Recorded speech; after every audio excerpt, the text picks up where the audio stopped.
but for the most part, it seems like Norvell and the assistants are going defense heavy. Good, bad. What are your thoughts on that? I mean, I think it's anytime you try to upgrade talent, I think that's always a good thing. They obviously consider some of these guys, if nothing else, adding depth. I think it was the Kier kid from South Carolina is a guy who's coming in to possibly compete, definitely add depth into the next year. I think what I would call a mercenary. He's a one year in and out guy. But I think, as Logan pointed out, was it Johnson is in safety, correct? Mhm.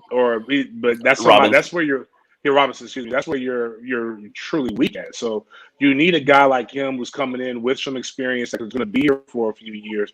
If you're going to build and develop, which again I call it a buzzword, culture. You can't build culture with a bunch of guys who have never been here and aren't going to be here for very long. But you can build it with sustainability, with guys who come in, have success with each other, and they grow together. I think where they're missing though and severely lacking is getting a linebacker. You got a pass rusher with the Johnson's from Georgia, right? Forgive me. I don't really. I'll learn their names. I learn their names when they make plays.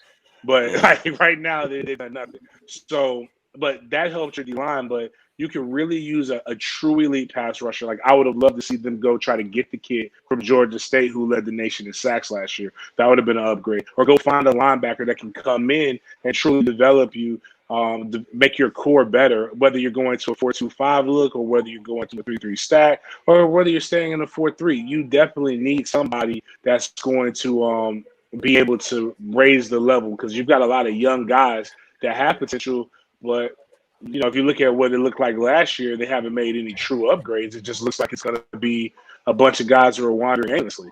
But I think offensively, they're in the mindset like they were in Memphis more than likely. You get a McKenzie Milton, you try to score. It's the first team to 60. If you can score 60 points, and you just hope the other team can outscore your offense. So, and if you can stop there, if you build your defense to stop them 3 or 4 times, there's only a few teams that you really need that for. You need. Not saying they're going to beat these teams, but you obviously need it for Notre Dame. You obviously need it for Clemson. You obviously need it for Florida. You obviously need it for Miami. North Carolina as well coming there. The other teams, you're just hoping that you have better talent, and you should be able to win with better talent. Yeah, the linebacker unit right now is a question mark to me because, all right, Leonard Warner's coming back. He's not going to be a starting linebacker. Emmett Rice, yes, he will most likely in a starting rotation, yes, wherever they wanted to go with this defense this year.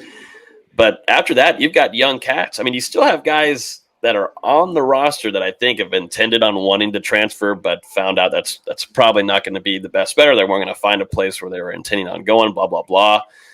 So right now, the two names that come up to me that are young are Steven Dix Jr.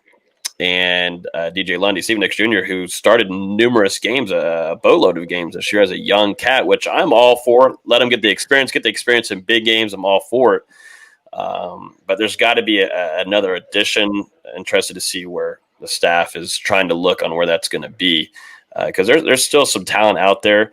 Just the linebacker unit is it always is a question mark. It's that in the offensive line. It's that in the offensive line. At least you're seeing progress on the offensive line, but the linebacker unit still, and I think guys were being utilized in the wrong directions last year. I don't know where Amari Gaynor was being used. That's like a whole other conversation, but it was atrocious in the way that Fuller was using it. I'm sorry, but there was packages where he was being utilized only in end zone situations. I mean, I've noted that multiple times during the season. That's ridiculous. That is ridiculous for one of your most speedier guys, the linebacker unit. You're only using him where he can use his speed in 2 yards.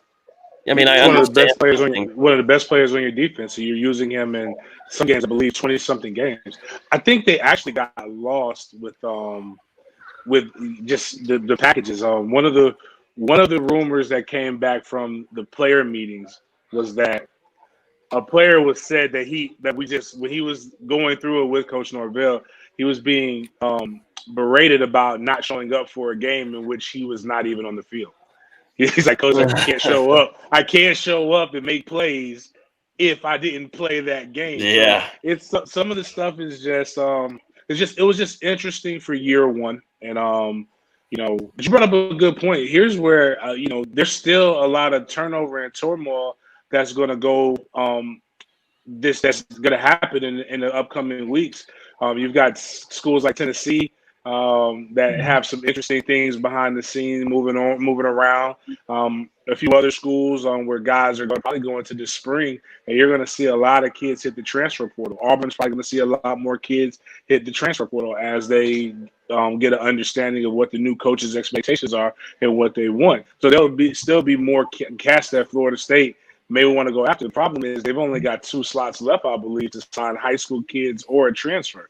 So you're stuck. Do I want a guy like potentially Wanye Morris if he's available and there's a relationship there, or do I want another dynamic wide receiver? And was it Destin Hill, the young man from out of New Orleans?